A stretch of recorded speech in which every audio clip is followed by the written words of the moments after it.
The evening mist clung to the cobblestones outside Meridian's most exclusive restaurant, the Sterling Crown. Ezekiel Montrose adjusted his faded denim jacket and gripped his weathered leather satchel tighter. At 74, his silver hair caught the streetlight's glow, and his work-worn hands told stories of decades spent in manual labor. To passing pedestrians, he looked like any other elderly man who might struggle to afford a cup of coffee, let alone dinner at a restaurant where appetizers cost more than most people's daily wages. But appearances have a way of deceiving us all. Zeke pushed through the heavy oak doors into the Sterling Crown's opulent interior. Crystal chandeliers cast dancing shadows across marble floors, while silk-draped walls displayed original oil paintings worth more than most homes. The air hummed with sophisticated conversation and the gentle clinking of expensive china. The hostess, a statuesque woman named Arabella, with platinum hair swept into an elaborate updo, looked up from her leather-bound reservation book. Her welcoming smile evaporated the moment her eyes registered Zeke's appearance. "I'm sorry, but we require reservations," she said curtly, not bothering to check her book. "I have one. Montrose, 8:15. Arabella's manicured finger traced the pages with deliberate slowness. "I don't see any Montrose listed. Perhaps you're thinking of a different establishment?" Her tone carried the practiced condescension of someone who had perfected the art of exclusion while maintaining plausible deniability. Around them, other patrons had begun to take notice. A woman dripping in diamonds whispered to her companion, pointing subtly in Zeke's direction. "Could you check again? I made it 3 days ago." Before Arabella could respond, a man in an immaculate charcoal suit approached. His name tag read Pemberton General Manager, and everything about him screamed authority, from his perfectly waxed mustache to his Italian leather shoes that clicked commandingly across the marble. "Is there an issue here?" Pemberton's voice carried the weight of someone accustomed to making problems disappear. "This gentleman claims to have a reservation that doesn't exist," Arabella explained, relief evident in her voice at passing the problem upward. Pemberton's gaze swept over Zeke with clinical efficiency. The worn jacket, the simple trousers, the comfortable shoes, all catalogued and found wanting in seconds. "Sir, the Sterling Crown maintains certain standards for our dining room. Even if you had a reservation, which seems unlikely, we wouldn't be able to accommodate you this evening." The words hung in the air like a verdict. Nearby diners nodded approvingly, as if order were being restored to their carefully curated world. A man in a navy blazer raised his wineglass slightly in Pemberton's direction. "I understand you have standards," Zeke replied, his voice carrying unexpected dignity. "I've always believed true standards are about character, not clothing." Pemberton's smile was arctic. "Well, that's philosophical, but this is a business. I'm going to have to ask you to leave. I'd like to speak with the owner first." Arabella actually laughed, a sound like breaking glass. "The owner? Sir, the owner of this establishment doesn't meet with people like you. We don't you call them. Tell them Ezekiel Montrose is here." Pemberton's patience cracked. "Sir, either you leave voluntarily or I call security. This is becoming disruptive." Several patrons murmured their agreement. The woman in diamonds whispered loudly, "Finally, someone who maintains proper standards." Zeke stood quietly, his weathered hand steady on his satchel. There was something about his composure, his calm dignity in the face of public humiliation, that spoke of a man who had weathered far greater storms. "You know," Zeke said, his voice carrying across the now silent restaurant, "my late wife Helena used to say that you can judge someone's character by how they treat those they believe are beneath them." "Very touching," Pemberton sneered, "but unless your wife left you a fortune, her wisdom won't buy you dinner here." The satchel in Zeke's hand seemed to grow heavier. He looked around the restaurant, at the crystal fixtures he had personally selected, at the marble floors he had approved, at the very foundation his money had built. 50 years ago, when Helena was alive, she had brought him to this location when it was nothing but a run-down diner. "Zeke," she had said, her eyes bright with possibility, "imagine what this could become. A place where people feel welcomed, where food brings strangers together." Helena had been a social worker, spending her days helping societies forgotten. She had dreamed of opening a restaurant that would serve as a community gathering place, where everyone felt valued regardless of their circumstances. Cancer had stolen those dreams, taking Helena before their plans could materialize. In his grief, Zeke had thrown himself into his small construction business, growing it into an empire through shrewd investments and relentless work. When this property came up for sale 8 years ago, he had bought it and transformed it into the restaurant Helena had envisioned. He had chosen to remain anonymous, letting others handle daily operations, while ensuring the restaurant embodied Helena's vision of inclusivity. He had wanted to create a place where everyone would be welcomed, where human dignity mattered more than social status. How completely he had failed. "I'm calling security," Pemberton announced, producing his phone theatrically. "That won't be necessary," Zeke said quietly. He set his satchel on the hostess stand and opened it with practiced precision. From within, he withdrew a manila envelope containing documents that would change everything. "What's that supposed to be?" Arabella asked irritably. Zeke opened the envelope and withdrew a document bearing the official seal of the county recorder's office. He held it up so both Pemberton and Arabella could see clearly. "This is the deed to this property," he said simply. "And this," he pointed to a signature at the bottom, "is my name." The silence that followed was absolute. It was as if someone had sucked all the oxygen from the room, leaving only the sound of hearts hammering against ribs and minds struggling to process the impossible. Pemberton's face cycled through confusion, disbelief, and dawning horror as the implications crystallized. "That's impossible," he stammered, reaching for the document with trembling hands. Zeke allowed him to examine it, watching as the manager's eyes scanned the legal language, the official letterhead, and most importantly the signature that matched the business card Zeke now produced from his wallet. "Ezekiel Montrose," he said, his voice carrying new authority. "I am the owner of the Sterling Crown. I have been for 8 years." The restaurant erupted in gasps and frantic whispers. The woman in diamonds looked physically ill. The man in the navy blazer suddenly found his plate fascinating. Arabella's composure shattered completely, revealing raw panic beneath. "But why?" Pemberton croaked. "Why didn't you identify yourself?" Zeke's smile was heartbreaking in its sadness. "Because I wanted to see what kind of place I had created. I wanted to know if the values I'd tried to instill here, the values my wife believed in, were actually being practiced." He looked around the restaurant, his gaze touching each face that had been so quick to judge. "Helena always said that character reveals itself not when we think we're being watched, but when we think we're not." The weight of his words settled over the room like a shroud. Patrons who had approved of his treatment couldn't meet his eyes.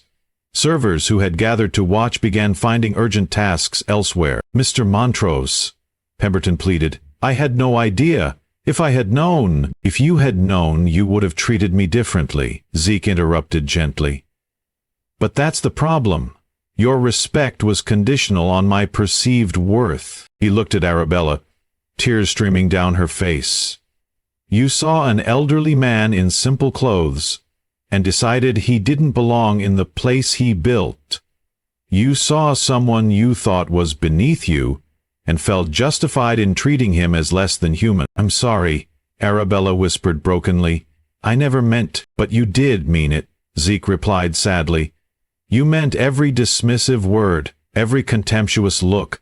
The only thing you didn't mean was to get caught." Zeke walked to the center of the dining room, his footsteps echoing in the hushed space.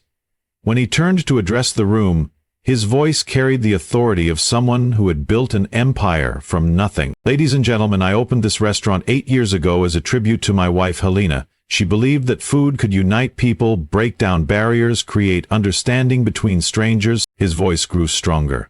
"She used to say that humanity's greatest gift was our ability to see past surfaces, to find common ground that connects us all. She believed people would choose kindness over cruelty if given the chance." He looked around the room, meeting the eyes of those brave enough to look back. "I wanted to create a place that embodied those values, where everyone would be welcomed, where character mattered more than wealth or status." His disappointment was palpable. "But tonight I discovered I failed completely. I failed to create the place Helena envisioned. I failed to hire people who understood that dignity and respect are birthrights, not privileges. Pemberton stepped forward desperately. Mr. Montrose, this was a mistake. It doesn't represent who we are, doesn't it? Zeke asked pointedly. From where I stand, it represents exactly who you are. A system that judges by appearance, equates worth with wealth, mistakes superficial markers for character. He addressed the patrons directly. And a clientele that not only watched a human being humiliated, but enjoyed it. How many of you spoke up? How many said, "This is wrong"? How many remembered that the man being dismissed was someone's father, grandfather, someone worthy of basic respect? The silence was deafening. Not one person responded. "I see," Zeke said sadly. "Then I have my answer." He began walking toward the exit but stopped and turned back. "Effective immediately, there will be changes. Pemberton, you're terminated. Arabella, you're terminated. And those who witnessed this and said nothing, who laughed at another's pain, you're no longer welcome here." The protests were immediate and indignant. The woman in diamonds stood up, her voice shrill. "You can't ban us. We've been patrons for years." Zeke's smile was resolute. "That attitude is exactly why we're here. You believe your money buys you the right to treat others as inferior. It doesn't. It never did." He looked around one final time. "The Sterling Crown will reopen next week under new management. The staff will be trained in human dignity, not just fine dining. There will be policies ensuring every person who enters is treated with respect, regardless of appearance or economic status." His voice softened. "Because that's what Helena would have wanted. That's what she believed was possible." As Zeke walked toward the door, something unexpected happened. A young server named Catalina, who had been watching from the kitchen doorway, began to applaud. Her clapping was joined by other staff members, busboys, kitchen workers, coat check attendants, people who had been invisible to the wealthy patrons but had witnessed everything. Their applause grew louder, more confident, as they realized they were witnessing justice. Then, surprisingly, a few patrons joined in. An elderly couple, a young professional, a family with children, people whose consciences had been awakened by Zeke's words. Zeke paused at the door, his hand on the handle, and acknowledged the applause. His eyes were bright with unshed tears of hope. "Thank you," he said simply. "Thank you for reminding me that good people still exist, people who understand that true class isn't about what you wear or own but how you treat others." 1 week later, the Sterling Crown reopened. The decor remained the same, but everything else had changed. Catalina, promoted to general manager, had hired and trained staff who understood that every guest deserved dignity and respect. Zeke returned that first night, still in his simple clothes, still carrying his worn satchel. But this time Catalina greeted him with genuine warmth. "Mr. Montrose, welcome to the Sterling Crown. Your table is ready." As she led him to his seat, Zeke noticed the transformation. Staff moved with new confidence, their interactions marked by authentic warmth rather than calculated servility. Patrons seemed more relaxed, more human, as if artificial barriers had been removed. At his table, Zeke opened his satchel and withdrew a framed photograph of Helena, placing it gently on the white tablecloth. She smiled back at him, her eyes bright with the hope and optimism that had first drawn him to her. "Well, my dear," he whispered, "I think we've finally got it right." And for the first time in years, Zeke felt Helena would be proud of what they had built together. 3 months after the incident at the Sterling Crown, the ripple effects of that fateful evening continued to spread throughout the city like stones thrown into still water. Word had traveled fast in the tight-knit community of high-end establishments, and Zeke's story had become the subject of hushed conversations in boardrooms and country clubs across the metropolitan area. Pemberton had filed for unemployment benefits, his reputation in the hospitality industry effectively destroyed.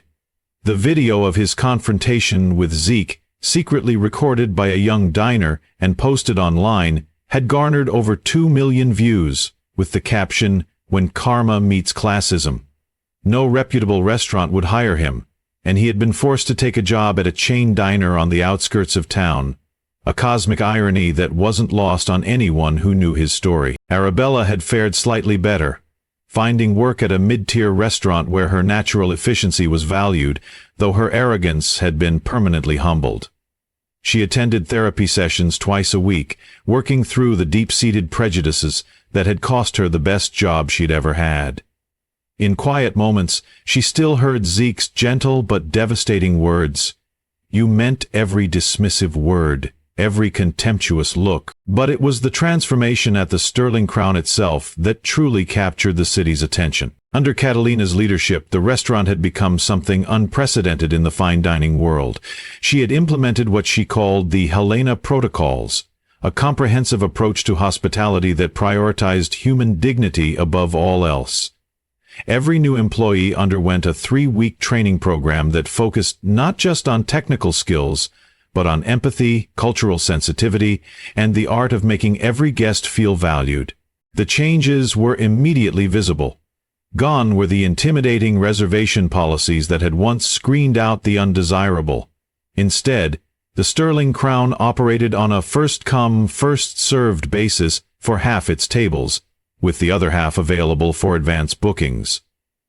The dress code had been revised to emphasize cleanliness and respect rather than expensive brands. Signs in multiple languages welcomed guests, and the staff had been trained to communicate effectively with people from all walks of life. More importantly, the restaurant had begun partnering with local homeless shelters and community organizations.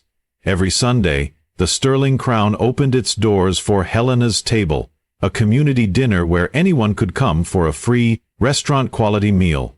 Zeke personally funded these dinners, but he insisted they be prepared and served by the same staff who catered to paying customers during the week.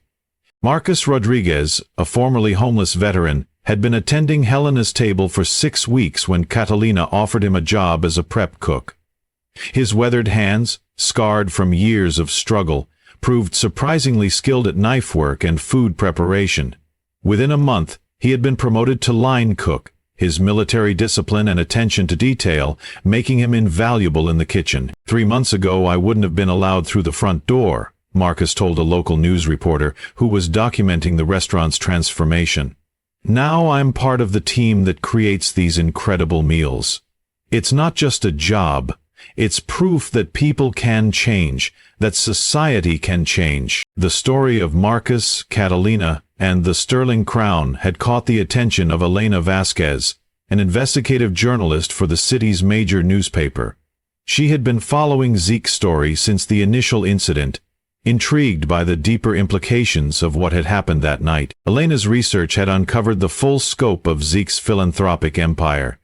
Beyond the Sterling Crown, he owned dozens of properties throughout the city.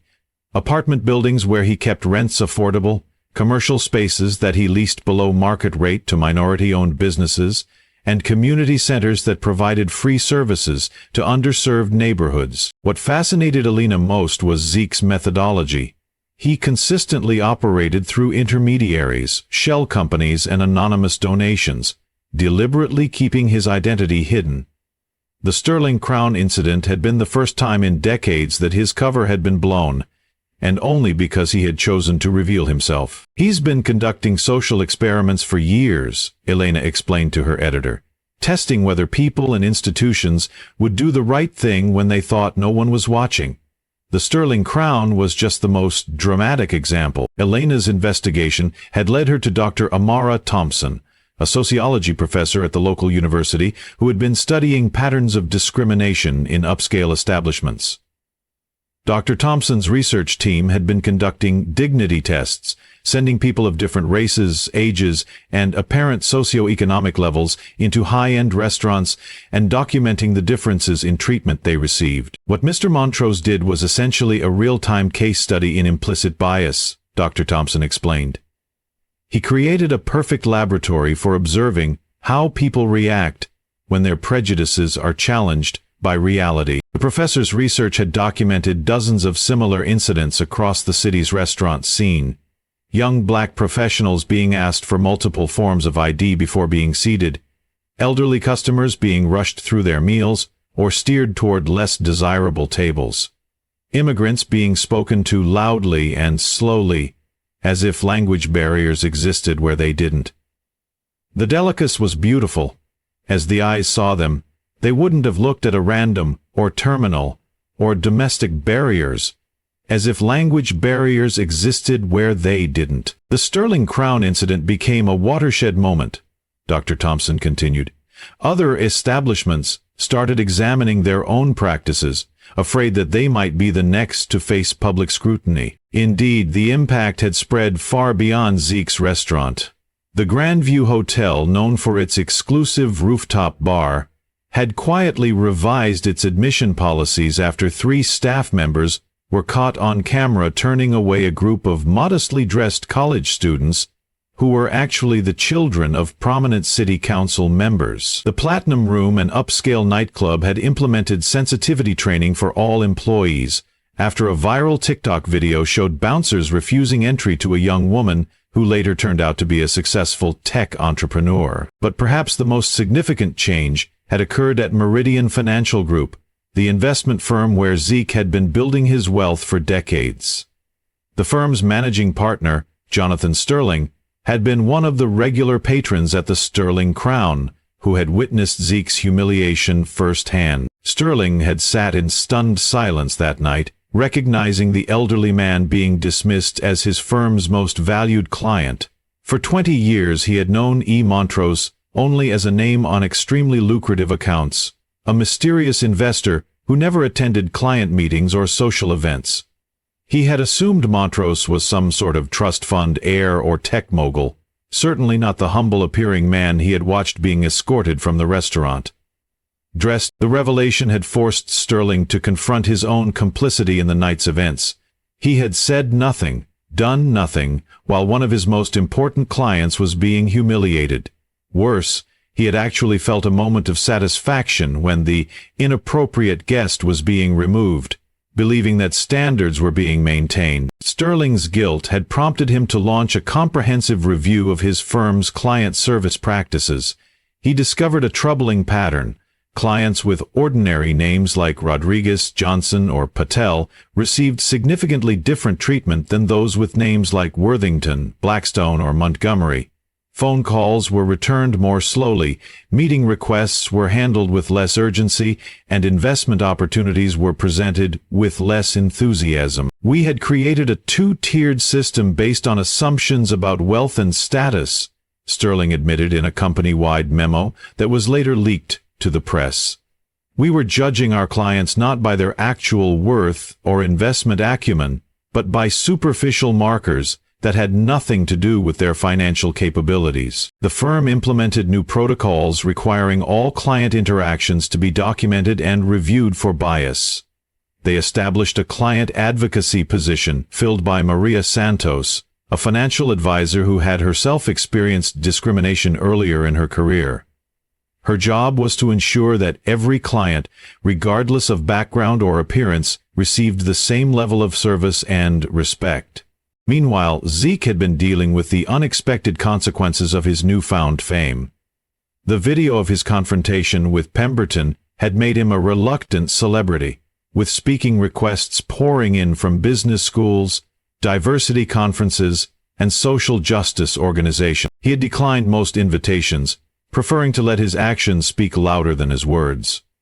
But he had agreed to participate in a panel discussion at the city's annual Tolerance and Understanding Summit, where he shared the stage with Dr. Thompson, Catalina, and Marcus Rodriguez. People ask me why I chose to reveal my identity that night, Zeke had told the audience of community leaders and activists. The truth is, I reached a breaking point. For years, I had been testing whether the values Helena and I believed in could survive in the real world.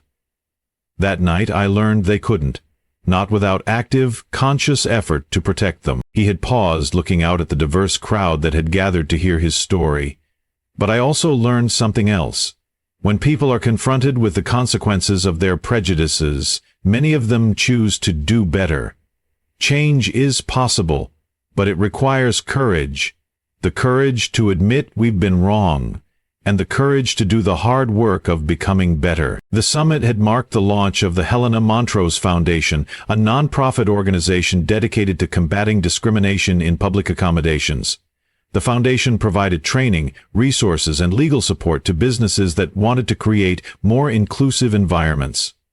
It also offered grants to entrepreneurs from underrepresented communities who were starting hospitality businesses. Catalina had been named the foundation's first director of hospitality initiatives, working with restaurants, hotels, and entertainment venues to implement dignity-centered service protocols. Her first major success had been with Riverside Bistro, a family-owned restaurant that had been struggling with allegations of discriminatory seating practices. The bistro's owner, Ahmed Hassan, had initially been defensive when Catalina reached out. He insisted that his restaurant treated everyone fairly, but customer reviews told a different story. Complaints about being seated near the kitchen or bathroom, longer wait times, and dismissive service clustered around certain customer demographic. Working with Catalina, Hassan and his staff had undergone the same training program used at the Sterling Crown. They had installed a digital seating system that randomized table assignments to eliminate unconscious bias. Most importantly, they had created a culture where staff felt empowered to speak up if they witnessed discriminatory behavior. "I thought I was a fair person," Hassan reflected during a follow-up interview. "I thought because I had experienced discrimination myself as an immigrant, I would never perpetuate it. But I learned that good intentions aren't enough. You have to actively work against bias, every day, in every interaction." The transformation at Riverside Bistro had been so successful that Hassan had become an advocate for the foundation's programs, hosting training sessions for other restaurant owners, and sharing his experience at industry conferences. As word of these successes spread, the foundation began receiving requests from other cities wanting to implement similar programs. San Francisco, Atlanta, and Chicago had all sent delegations to study the Sterling Crown's practices. International interest had come from London, Toronto, and Sydney, where hospitality industry leaders were grappling with their own discrimination challenges. But for all the public attention and institutional change, the most meaningful transformation had been in the individuals directly affected by that night at the Sterling Crown. Zeke had begun hosting monthly dinners at his modest home, inviting staff from the restaurant to join him for meals that Helena would have loved, simple, hearty food shared around a table where everyone's voice mattered. These gatherings had become a source of strength and community for people who had dedicated themselves to changing how hospitality worked. Marcus Rodriguez had used his new position and steady income to secure housing for himself and reconnect with his estranged daughter. The confidence he had gained from being valued and respected at work had given him the courage to address his PTSD through counseling and support groups. He had become a volunteer coordinator for other veterans experiencing homelessness, using his story as proof that circumstances could change. Catalina had enrolled in business school part-time, working toward an MBA while running the restaurant. Her dream was to open her own establishment one day, a casual dining spot that would serve as a model for inclusive hospitality from the ground up. Zeke had already promised to back her venture, seeing in her the same vision and values that Helena had possessed. Even some of the former patrons who had witnessed Zeke's humiliation had experienced personal reckonings. The woman in diamonds, whose name was Margaret Fairfax, had been haunted by her behavior that night. She had written a letter to Zeke apologizing for her actions and asking how she could do better. Their correspondence had led to Margaret becoming a major donor to the foundation, funding scholarship programs for hospitality workers from disadvantaged backgrounds. She had also begun volunteering at Helena's table, serving meals alongside people she once would have looked down upon. "This night changed me," Margaret had written in a blog post that went viral. "I realized I had been living in a bubble, surrounded by people who looked and thought like me, never questioning whether we were actually good people or just privileged people who had never been challenged." The story had come full circle 6 months after the initial incident, when the Sterling Crown received its first major review from the city's most influential food critic, Isabella Chen.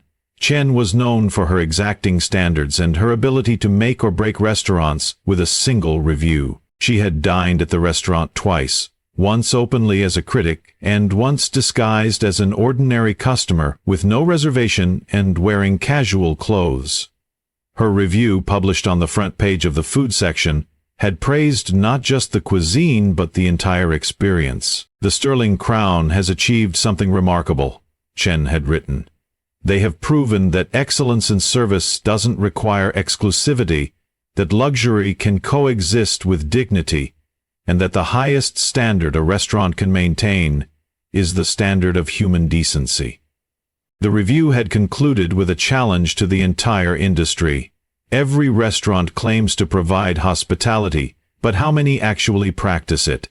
The Sterling Crown has shown us what true hospitality looks like, not the performance of servility for those who can afford it, but genuine care and respect for every person who walks through the door. As Zeke read the review at his kitchen table, Helena's photograph beside his coffee cup, he felt a deep sense of peace. The work was far from over. Bias and discrimination were too deeply rooted to be eliminated by a single dramatic gesture, or even a successful nonprofit foundation.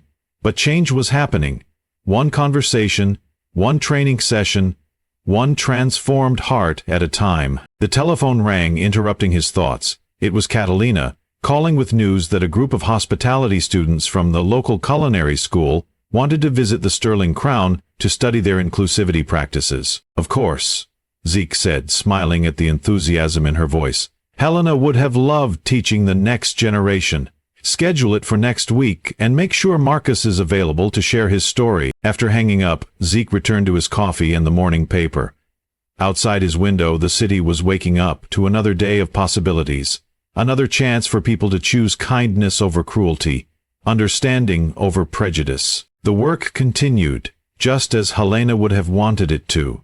And that, Zeke knew, was the most fitting memorial he could ever create for the woman who had taught him that dignity wasn't a luxury to be earned, but a birthright to be honored. 2 years later, on a crisp autumn evening that mirrored the night of the original incident, Zeke stood before the newly unveiled bronze plaque outside the Sterling Crown. The inscription read simply, "Helena's Promise, where every person matters." Beside him stood an unexpected guest. Pemberton, the former manager whose discrimination had sparked everything. He had requested this meeting through Catalina, wanting to make amends face to face. The man before Zeke bore little resemblance to the arrogant manager of 2 years ago. Working at the chain diner had stripped away his pretensions, replacing them with genuine humility. "I've spent 2 years thinking about that night," Pemberton said, his voice barely above a whisper. "I want you to know that losing my job was the best thing that ever happened to me. It forced me to confront who I really was." He pulled out a worn photograph of himself serving food at a homeless shelter. "I volunteer here every weekend now. I've met people who taught me more about dignity in 5 minutes than I learned in 20 years of fine dining." Zeke studied the younger man's face, seeing genuine transformation in his eyes. Helena used to say that rock bottom was just a foundation for rebuilding. What matters isn't where you fell from, but what you choose to build next. Through the restaurant's windows they could see the evening's diverse crowd. Construction workers sharing tables with CEOs, elderly couples dining beside young families, people of every background gathered under Helena's vision of radical hospitality. At table 7 sat Dr. Williams, a neurosurgeon still in scrubs from a 14-hour surgery, deep in conversation with Rosa Martinez, a house cleaner who had become one of the restaurant's most beloved regulars. Neither cared about the other's profession. They were simply two humans sharing stories over exceptional food. Near the window, Marcus Rodriguez was training Jamie Chen, a former gang member whom the foundation had helped transition into legitimate work. Jamie's knife skills were improving daily, but more importantly, his belief in his own worth was being rebuilt, one shift at a time. "This is what Helena dreamed of," Zeke murmured, watching the scene unfold. "Not just a restaurant, but proof that when we strip away our prejudices, we discover something beautiful. Our shared humanity." Pemberton nodded, understanding finally what he had been too blind to see before. Thank you for showing me that second chances aren't just given, they're earned through changed hearts and daily choices to do better." As they parted ways, Zeke knew Helena's legacy lived on. Not in bronze plaques or foundation grants, but in every moment someone chose dignity over discrimination, inclusion over exclusion. The revolution continued, one heart at a time.